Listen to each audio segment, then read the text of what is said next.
Bienvenue sur la chaîne toujours proche des populations. Voici les titres de ce vendredi 2 février 2024. CAN 2023, à l'approche du très attendu quart de finale Mali-Côte d'Ivoire, des tensions règnent entre les deux nations voisines. Une situation qui interpelle guides religieux et leaders de la communauté malienne. À l'international au Kenya, plusieurs morts et des centaines de blessés dans un important incendie à Nairobi. Merci pour votre fidélité. Parlons sport football. Pour commencer, le Nigeria a affronté l'Angola dans le premier quart de finale de cette CAN 2023 ce vendredi au stade Félix Houphouët-Boigny à Abidjan Plateau. Les Super Eagles ont battu les Palancas Negras 1-0, se qualifiant ainsi pour les demi-finales. À 20h, les Léopards de la RD Congo seront opposés au Céline national de la Guinée au stade olympique Alassane Ouattara de Bimpe pour le deuxième ticket du dernier carré de la prestigieuse compétition. Intéressons-nous à présent au business de location de véhicules pendant la CAN 2023. À l'occasion de cette 34e édition, les gestionnaires des parcs automobiles ont vu leur business s'agrandir. Les véhicules les plus prisés restent les grosses cylindrées en boîte automatique et les prix varient selon des types de voitures. Des précisions avec Georgette Ido Fofana. Daniel est spécialisé dans la location de véhicules. C'est dans ce parking situé à Anono, dans la commune de Cocody, qu'il garde ses véhicules. Ça, c'est le nouveau qu'on va monter quand lui bataille un peu pour l'instant match d'équipe. À l'occasion de la CAN, Coupe d'Afrique des Nations, il a vu son parc automobile se vider en raison de la forte demande. Vous avez remarqué qu'il n'y en a pas assez parce qu'il y en a plein qui sont en ce moment en mission. Sur Boaké, sur Yamoussoukro, nous avons 6 véhicules disponibles. Bon, pas réellement disponibles pour des éventuelles prochaines demandes, mais qui sont allés à la CAN, qui sont revenus et qui attendent encore d'autres clients. La majorité de ces véhicules a été réservée par des étrangers venus spécialement pour la CAN. Avec la CAN, on a eu assez de clients qui sont venus de partout, du Canada, de la France, du Gabon, de Banjul, etc. Daniel a plus d'une dizaine de chauffeurs professionnels. Guillaume fait partie de son effectif. C'est lui qui a conduit la délégation de la Gambie. C'était un plaisir pour moi d'avoir conduit les Gambiens. C'est vrai qu'ils ne nous ont pas permis de rester longtemps comme on aurait souhaité à cause de l'élimination, mais on comprend parce que c'est leur deuxième participation. Ils sont encore jeunes dans la compétition. Voilà, donc pour moi c'était un grand plaisir. Une fois au bureau, le responsable de ce parc automobile dénommé CC+, revient sur les conditions de location. Selon lui, les réservations se font en ligne sur la page de l'entreprise et en présentiel. Pour les commandes, ça se passe de plusieurs manières. Souvent des clients qui sont déjà venus, qui sont satisfaits, qui nous recommandent à d'autres clients. Pendant que nous poursuivons notre entretien, un client se signale. Il ne cache pas sa satisfaction. Oui, comment vous allez? Je vous avoue que je suis totalement et parfaitement satisfait. Tout à l'heure, même quand je l'ai appelé, il y a un service. Il y a une demande que j'ai faite. Il est en train de la traiter, il m'a clairement dit comment est-ce qu'il est en train de traiter la demande. Ça, c'est un élément de satisfaction. Les prix varient selon les types de véhicules. 30 000 francs à 50 000 francs CFA par jour pour les véhicules légers sans chauffeur et 80 000 francs CFA à plus pour les grosses cylindrées prisées en cette période. À mi-parcours de la CAN, je dirais que notre business a pris quand même un envol considérable. Que nous sommes vraiment, pour l'instant, malgré que la CAN n'est pas encore totalement finie, nous sommes satisfaits. Daniel a plus de 50 véhicules à son actif. Ils sont répartis dans 2 parkings situés à Anono et à la Riviera Golf, dans la commune de Cocody. Direction donc la Riviera Golf, où se trouve le 2e parking, géré par son adjoint. Ici, tout comme à Anono, le parking est à moitié vide. Nous sommes au 2e parking. Et il y a plusieurs véhicules qui sont déjà sur le terrain avec des clients. Et il y a d'autres véhicules encore qui sont là. Donc, nous attendons les clients. Les véhicules, on en a de toutes marques. Il y a toutes sortes de véhicules. Le business de la location connaît une embellie en cette période de la CAN. À la Riviera 2, toujours dans la commune de Cocody, Jérôme a vu son chiffre d'affaires grimper. La demande est tellement forte, voilà, et bon, positivement, ça a donné quand même quelques résultats positifs sur notre domaine d'activité.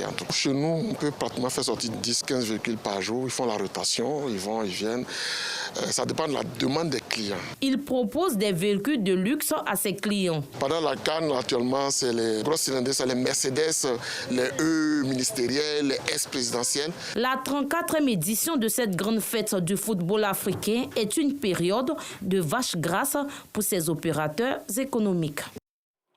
Direction à présent Grand Bassam où vit une forte communauté malienne. Depuis quelques jours, la toile est cristallisée par le match Côte d'Ivoire-Mali qui se jouera demain à Bouaké dans le cadre des quarts de finale de la Coupe d'Afrique des Nations de football. À l'approche de cette rencontre très attendue, une atmosphère tendue règne entre les deux nations voisines. Une situation qui interpelle guides religieux et leaders maliens qui ont appelé au calme et à la retenue. Voici le compte-rendu de nous Sangaré.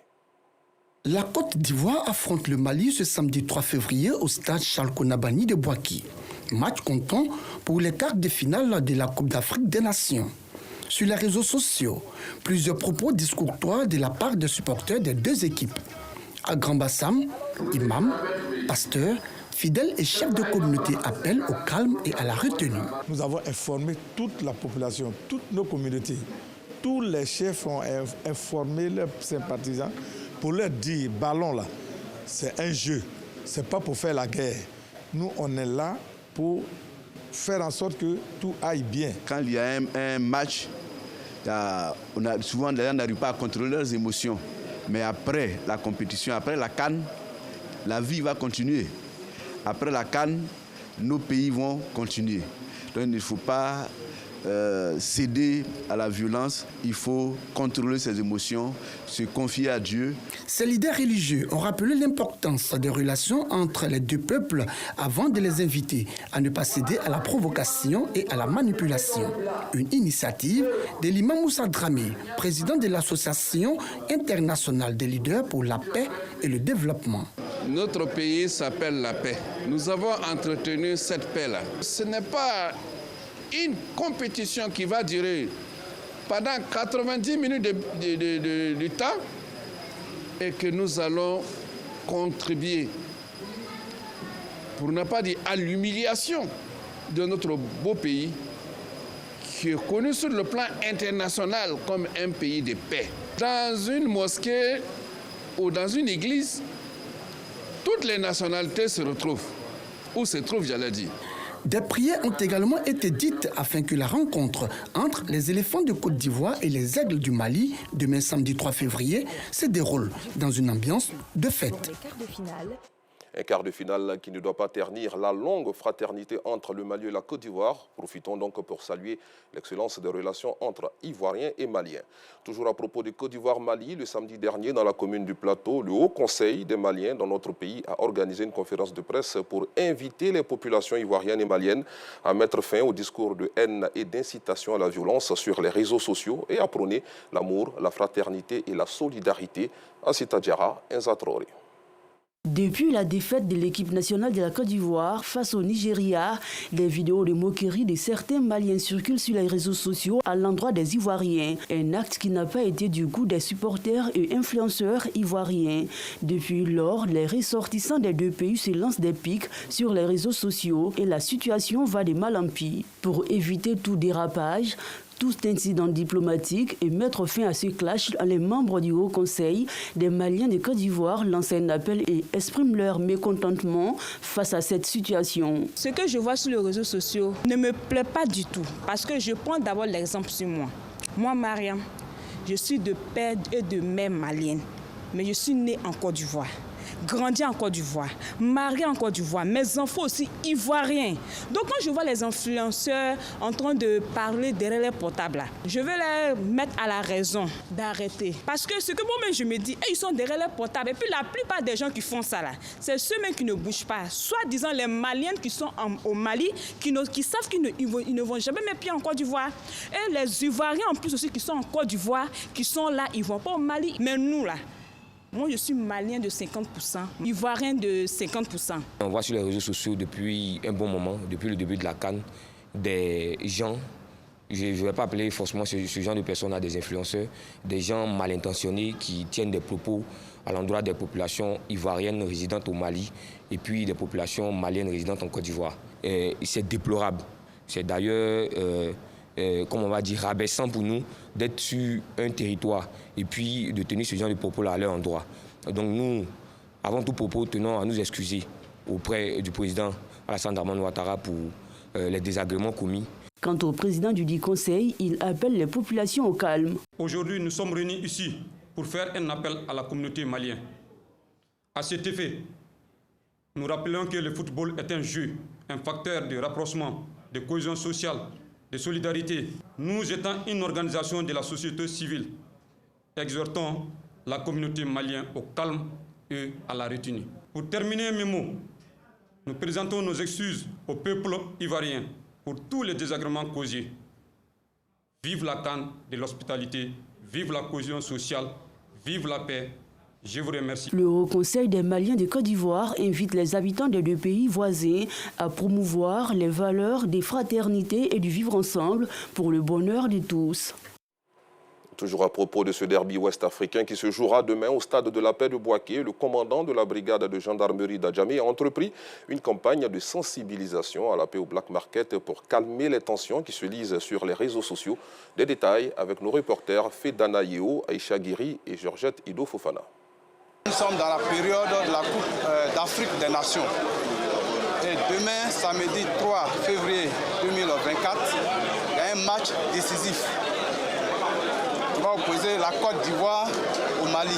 Quelle que soit l'issue du match, moi je vous recommande d'observer le fair play. Le football, c'est un jeu. Il ne faudrait pas que le match là vienne gâter la bonne ambiance qui existe entre nous. C'est ce message de paix qu'a tenu à véhiculer le commandant de brigade de la gendarmerie d'Adjamé aux commerçants du Black Market. Un message qui vient à point nommé en raison des tensions relevées sur la toile en prélude au match Côte d'Ivoire-Mali. Dans ce marché du Black Market sont réunis des commerçants de plusieurs nationalités qui, depuis des années, collaborent en parfaite harmonie. Et c'est cette harmonie que veulent préserver autorités et forces de l'ordre de la commune. Côte d'Ivoire-Mali qui est demain là. Mali a perdu, il reste fair play. Côte d'Ivoire a perdu, il reste fair play. La vie continue. Ballon s'en va, hein. Mais nous on est ensemble ici. Je vous demande pardon. Il reste fair play. S'il y a autre chose, même celui qui vous provoque, nous sommes là, nous sommes vos responsables. Venez nous voir, nous on va l'appeler immédiatement. Conseil à visage donné à la personne, il va faire, il n'y aura pas d'histoire. À jamais, on veut que les ballons dans le cas passé, dans la paix, dans la solidarité. Les occupants du Black Market assurent, l'ambiance sera festive avant, pendant et après cette rencontre.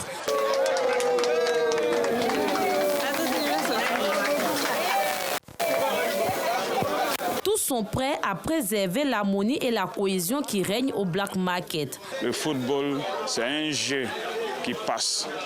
Après le jeu, on va rester ensemble. Nous sommes frères. Donc c'est une famille dont je veux que on reste dans cette logique.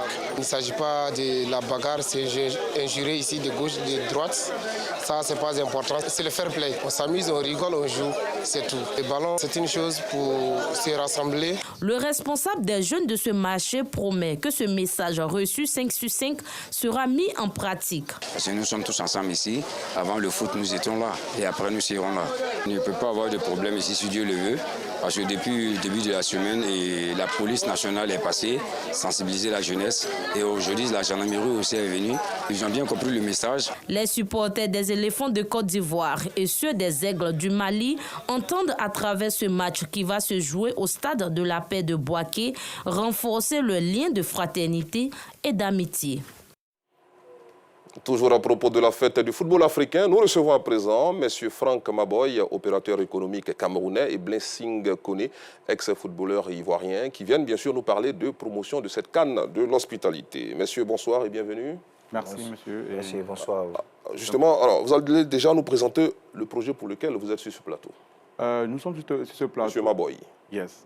Nous sommes sur ce plateau déjà pour dire merci à la communauté ivoirienne, à Kouaba, nous nous sentons chez nous et le projet est de présenter le maillot que nous avons confectionné à l'honneur des éléphants de Côte d'Ivoire. Ceci est le haut déjà. Allez-y, continuez. Qui représente ce beau pays qui est la Côte d'Ivoire. Donc c'est l'une des raisons pour laquelle nous sommes sur ce plateau. D'accord. Alors, qu'est-ce qui vous a inspiré à monter un tel projet? Ce qui nous a inspiré à monter un tel projet, c'est le fait que nous aimons la Côte d'Ivoire et la Côte d'Ivoire étant le pays hôte, nous avons profité pour confectionner ce maillot. Et dans notre équipe aussi, Double Lion, nous avons beaucoup d'Ivoiriens. Alors, M. Kone Blessing, vous avez donc décidé d'accompagner ce projet. Quelles sont les raisons qui vous ont poussé à le faire? Bon, les raisons qui m'ont poussé à le faire, déjà, c'est une personne qui est très loyale. Et étant qu'il va parler de mon pays avec ces beaux dessins-là, je suis vraiment ouvert à le pousser jusqu'au fond. Voilà. D'accord. Alors, justement, M. Maboy, quelle a été votre stratégie pour pouvoir écouler ces maillots-là? La stratégie... Comment avez-vous procédé? Oui, nous avons procédé de bouche à oreille, de porte à porte. Donc, on allait dans les marchés, on allait cogner des maisons, des boutiques. Et c'est comme ça que nous nous retrouvons ici à la télé. D'accord. Alors, M. Kone Blessing, vous êtes ancien joueur ivoirien. Est-ce que vous lui avez permis de contacter également certains de vos camarades, de vos anciens coéquipiers? Oui, actuellement, le projet, déjà, c'était pour tester un peu le marché. Mais là, on a vu que le test a marché. Et avec mon contact, la semaine prochaine, on a des rendez-vous avec des présidents de clubs en Côte d'Ivoire ici. D'accord. Comment les personnes que vous avez rencontrées ont accueilli cette initiative? Oh, l'accueil est vraiment très impressionnant. On ne s'y attendait pas. Et en nos jours aujourd'hui, s'il faut le dire, on a fait une quantité vraiment... En fait, quand on dit entreprendre, c'est prendre des risques. La quantité était vraiment grande et nous sommes presque en rupture de stock. De par ce fait, we have to order some more. On a commandé encore beaucoup plus pour satisfaire la clientèle qui demande même en guise de souvenir après la Coupe d'Afrique des Nations ici en Côte d'Ivoire. On rappelle que vous vivez aux États-Unis. Hein. Vous êtes Camerounais, c'est vrai, mais vous vivez aux États-Unis. Oui, ça c'est vrai. C'est de là-bas qu'est partie l'idée de monter ce projet. Double Lion, en fait, Double Lion, et c'est une marque qui existe aux États-Unis depuis aujourd'hui 3 ans, 4 ans par là. Et nous faisons dans différentes autres choses, comme les chaussures de qualité de marque. Nous habillons beaucoup de célébrités déjà aux États-Unis et des grandes personnalités. Donc, les maillots, c'est quelque chose qu'on fait aussi parce qu'on veut que tout le monde puisse l'approprier, la qualité de ce que nous on fait. Justement, c'est quoi la différence entre vos maillots et ceux qu'on voit un peu partout dans le pays? Vraiment, vous jugez de vous-même. En termes de qualité surtout. Il est meilleur que ce qui est proposé sur le marché dans tous les différents stores, quel que soit ce que j'ai eu à prendre, on appelle Promax. Donc les revendeurs eux-mêmes ont donné le nom du maillot Promax Plus. Et en termes de prix aussi, il est vraiment imbattable. D'accord. Monsieur Kone, vous qui avez déjà testé, vous avez parlé tout à l'heure de test. Si. Est-ce qu'après ce test-là, on peut dire que le résultat est positif? Bon, vous savez, dans tout jargon, le meilleur agent de publicité, c'est celui qui a déjà testé le produit. Et en tant que footballeur, j'ai vu ce maillot-là, vraiment, ça répond aux critères que moi-même j'entendais. Et voilà pourquoi j'ai accepté de mettre mon image devant pour le pousser à aller au fond. Justement, après la CAN, est-ce qu'il y a d'autres projets concernant par exemple des équipes du championnat ivoirien ou bien de championnat de pays africains? Est-ce qu'il y a des maillots qui seront confectionnés pour ces équipes-là? Est-ce qu'il y a d'autres projets après la CAN? Bien sûr, bien évidemment. Non pas seulement à la Côte d'Ivoire, nous sommes ouverts à travailler avec tous les pays africains. La preuve en est, nous avons un contrat déjà qui est en train d'être signé avec un pays qui est encore en compétition pour une grande quantité de maillots. Pour l'instant, on va taire le nom et très bientôt, si tout se passe bien, il sera connu. Alors, avant la conclusion, rapidement, vos impressions sur la suite de la compétition, la CAN, la Côte d'Ivoire qui joue demain face au Mali. C'est vrai que nos beaux frères du Cameroun, le continent, voilà, belle famille bien sûr, sont éliminés. Malheureusement, on aurait souhaité continuer ensemble. Mais un mot sur justement le match de la Côte d'Ivoire demain face au Mali à 17 h. D'accord. Moi, en toute première chose, j'aimerais que déjà tout Africain doit mettre dans la tête que c'est une fête. On ne doit pas se mettre l'esprit de compétition, l'esprit d'un jeu, une guerre dans la tête. C'est une fête. Que tu gagnes, que tu ne gagnes pas, pense sur le côté positif. Voilà. Et en tant qu'Ivoirien, il sait que la Côte d'Ivoire va remporter cette coupe. Justement, on a besoin du mot du spécialiste, de l'œil du spécialiste que vous êtes. Monsieur Kone Blessing, comment trouvez-vous l'équipe nationale de Côte d'Ivoire? Bon, là, elle est déjà en confiance. Parce qu'après d'avoir quitté très loin, et arrivé à ce stade-là, je ne pense pas que quelqu'un pourra arrêter cette équipe. Ok. Monsieur Maboy, vous qui êtes Camerounais, vous êtes notre beau-frère, c'est le continent, comme on le dit. Au niveau de l'accueil, concernant cette CAN de l'hospitalité, un mot là-dessus? Oui, je dirais déjà, je suis beaucoup satisfait, et mon équipe aussi, ceux qui ont fait le déplacement, parce qu'il y en a beaucoup de personnes qui sont venues aussi des pays différents et divers. Nous sommes très satisfaits, tout le monde dira la même chose particulièrement. J'aime et j'aimerais revenir très bientôt. En tout cas, on va vous accueillir avec beaucoup de plaisir. Le mot de la fin, nous sommes au thème de notre entretien. Rapidement, quel mot pouvez-vous lancer pour terminer cet entretien? Vive la fête du football en Côte d'Ivoire et merci pour l'hospitalité. Et continuez, nous serons toujours avec vous, la belle famille. Merci beaucoup. Monsieur Franck Maboy, opérateur économique originaire du Cameroun, et Blessing Koné, ex-footballeur ivoirien.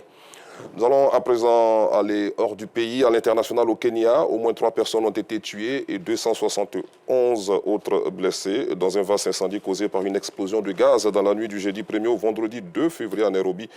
A affirmé ce jour l'inspecteur général adjoint de la police kenyane. Un camion chargé de gaz a explosé, provoquant une énorme boule de feu qui s'est largement propagée à Mbakazi, un quartier de la capitale, a déclaré sur X, ex-Twitter, le porte-parole du gouvernement de ce pays d'Afrique de l'Est.